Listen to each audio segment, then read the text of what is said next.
اعوذ باللہ من الشیطان الرجیم بسم اللہ الرحمن الرحیم وَقُلْنَا يَا آدَمُ اسْكُنْ أَنْتَ وَزَوْجُكَ الْجَنَّةَ، اور ہم نے کہا کہ اے آدم رہو تم اور تمہاری بیوی جنت میں۔ اب یہ جنت کون سی ہے؟ اکثر حضرات کے نام کے نزدیک یہ جنت کہیں آسمان ہی میں تھی، آسمان ہی میں حضرت آدم کی تخلیق ہوئی۔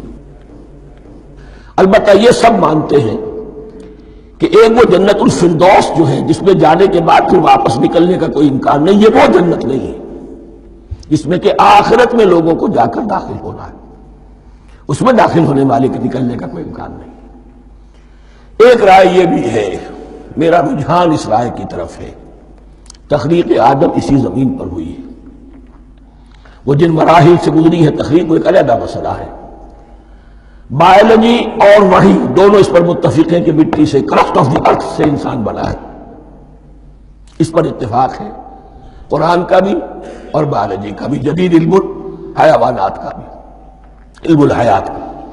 سٹیجز کیا ہیں اس میں اختلاف ہو سکتا ہے، اس کو چھوڑ دیجئے، وہ اس وقت کا بحث نہیں۔ یہی کسی اونچے مقام پر کوئی سرسبز و شاداب علاقہ تھا جہاں حضرت آدم کو رکھا گیا، جہاں ہر طرح کے میوے تھے، ہر شے، لا تظمأ فیہا ولا تضحا، نہ اس میں بھوک لگے گی نہ دھوپ تمہیں ستائے گی، ہر طرح کی چیز تمہیں فراہم ہے۔ وہاں رکھے گئے ہیں صرف ایک ڈیمانسٹریشن کے لیے کہ انہیں نظر آ جائے کہ شیطان میرا دشمن ہے، وہ مجھے ورغلائے گا، طرح طرح سے میرے اندر وسوسہ اندازی کرے گا، میرے اور میری اولاد کے، صرف ایک ڈیمانسٹریشن۔ اس کی مثال یوں سمجھیے کہ سلیکشن تو ہو گیا، سی ایس پی گریڈ میں کوئی شخص آ گیا ہے، لیکن اب وہ سول سروس اکیڈمی میں رکھا جا رہا ہے۔ تو یہ کوئی اکیڈمی ہو سکتا ہے اسی زمین پر، وہ صرف بتانا یہ تھا کہ تمہیں معلوم ہو جائے کہ یہ شیطان تمہارا دشمن ہے۔ اس لیے کہ اس میں جو ایک لفظ حبوط کا آ رہا ہے، وہ حبوط صرف ایک ہی معنی میں نہیں ہوتا، دوسری معنی میں بھی ہے۔ اللہ عالم، یہ چیزیں پھر متشابہات میں رہیں گی، اس لیے ان کے بارے میں کوئی ایک رائے دوسری رائے، اس کے لیے ذہن سے، عقل سے بات کر کے ایک یا دوسری رائے اختیار کر سکتے ہیں۔ وَقُلْنَا يَا آدَمُ اسْكُنْ أَنْتَ وَزَوْجُكَ الْجَنَّةَ، اور ہم نے کہا کہ رہو اے آدم تم بھی اور تمہاری بیوی بھی باغ میں، اس باغ میں، الجنہ اس باغ میں، گویا کہ اشارہ کیا جا رہا ہے۔ وَكُلَا مِنْهَا رَغَدًا حَيْثُ شِئْتُمْ، اور کھاؤ اس میں سے با فراغت جہاں سے چاہو، ہر طرح کا پھل ہے کھاؤ۔ وَلَا تَقْرَبَا هَٰذِهِ الشَّجَرَةَ، یہاں پہ اس درخت کا نام نہیں دیا گیا، اشارہ اس درخت کے قریب مت جانا۔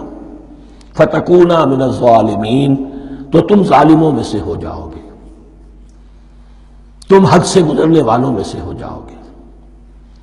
اب اس کی بھی حکمت سمجھیے کہ چونکہ ڈیمانسٹریشن کرانی ہے کہ تمہیں کسی چیز سے، ہزار چیزیں مباح ہیں دنیا میں، چند چیزیں پینے کی حرام ہیں، اب تم اگر ان ہزار مباح چیزوں کو چھوڑ کر حرام چیز کو پیتے ہو تو یہ تمہارا اختیار ہوا، جبکہ اللہ تعالیٰ نے مباحات کا دائرہ بہت وسیع رکھا ہے۔ جس سے چاہو چند رشتے ہیں جو بیان کر دیے گئے، یہ حرام ہے، محرمات ہے، ابدیہ ہے، ان سے تو شادی نہیں ہو سکتی، باقی کسی مسلمان عورت سے دنیا کے کسی کونے میں وہ شادی کر سکتے، کروڑوں کے آپشنز آپ کے لیے خالی کھلے ہیں، لیکن پھر بھی انسان شادی نہ کرے، زنا کرے، یہ گویا کہ اس کی اپنی خباثت نفس ہے۔ ایک نہیں، دو دو، تین تین، چار چار تک شادی کرو، اجازت ہے تمہیں۔ تو اس اعتبار سے مباحات، اب یہ پورا باغ تمہارے لیے مباح ہے، بس ایک درخت ہے اس کے پاس نہ جانا، اور درخت کا نام لینے کی کوئی ضرورت نہیں، تو آزمائش تھی نا، صرف ایک آزمائش اور اس کی ڈیمانسٹریشن۔ فَأَزَلَّهُمَا الشَّيْطَانُ عَنْهَا، تو پھسلا دیا ان دونوں کو شیطان نے اس درخت کے بارے میں۔ اب وہ کس کس طریقے سے پھسلایا، یہ بھی جیسا کہ میں نے عرض کیا 6 مرتبہ چونکہ یہ قصہ آ چکا ہے، اس کی آپ کو سورہ طٰہٰ میں تفصیل ملے گی، کس کس طریقے سے پھسلایا اور اس بات کے لیے تیار کیا۔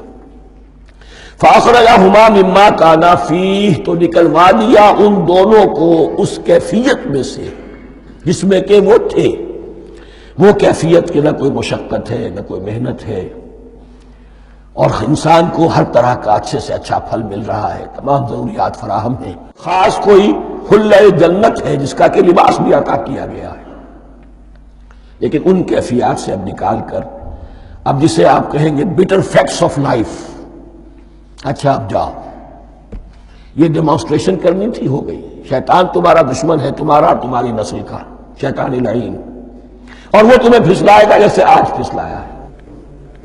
تم آگاہ رہنا اس کی شرارتوں سے۔ ان الشیطان لکم عدو فاتخذوہ عدوا، یہ شیطان تمہارا دشمن ہے، اسے اپنا دشمن ہی سمجھو۔ لیکن یہ ہے کہ اگر کچھ لوگ اسے دوست بنا لیں، اس کے ایجنٹ بن جائیں، اس کے کارندے بن جائیں، یہ ان کا چوائس ہے جس کی سزا انہیں ملے گی۔ فَأَخْرَجَهُمَا مِمَّا كَانَا فِيهِ وَقُلْنَا اهْبِطُوا بَعْضُكُمْ لِبَعْضٍ عَدُوٌّ، اور ہم نے کہا اترو، تم سب ایک دوسرے کے دشمن ہوگے۔ اب یہ چونکہ جمع کا صیغہ آیا ہے، ایک دوسرے کے دشمن ہوگے، تو ایک دشمنی تو شیطان اور آدم اور ذریت آدم کی ہے، ایک اور دشمنی بھی ہے جو انسان میں مرد اور عورت کے مابین ہے۔ عورت بھی پھسلاتی ہے، غلط راستے پر ڈالتی ہے، مرد عورتوں کو گمراہ کرتے ہیں، عورتیں مردوں کو گمراہ کرتی ہیں۔ قرآن مجید میں کہا گیا یا ایھا الذین آمنوا ان من ازواجکم واولادکم عدوا لکم فاحذروہم، اہل ایمان چوکنے رہو، چوکس رہو، تمہاری بیویوں اور اولاد میں سے تمہارے دشمن ہیں، بچ کر رہو، کیپ الرٹ، کہیں ان کی محبت تمہیں راہ حق سے منحرف نہ کر دے۔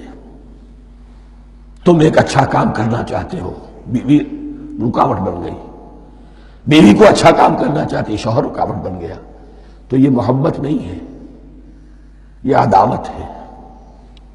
اس حوالے سے بعضکم لبعض عدو ولکم فی الارض مستقر ومتاع الی حین، اور تمہارے لیے اب زمین میں مستقر ہے، جائے قیام ہے، اور متاع ہے، ضرورت کی چیزیں ہیں، ہم نے فراہم کر دی ہیں، الی حین، لیکن ایک وقت معین تک کے لیے، یہ ابدی نہیں ہے، ایک وقت آئے گا یہ بساط ہم لپیٹ دیں گے۔ یوم نطوی السماء کطی السجل للکتب، جس دن کے ہم تمام فضاؤں کو اور تمام خلاؤں کو، تمام آسمانوں کو اس طرح لپیٹ لیں گے جیسے کتابوں کا طوبار لپیٹ دیا جاتا ہے۔ ایک وقت آئے گا، یہ تخلیق الی اجل مسمى ہے، الی حین ہے۔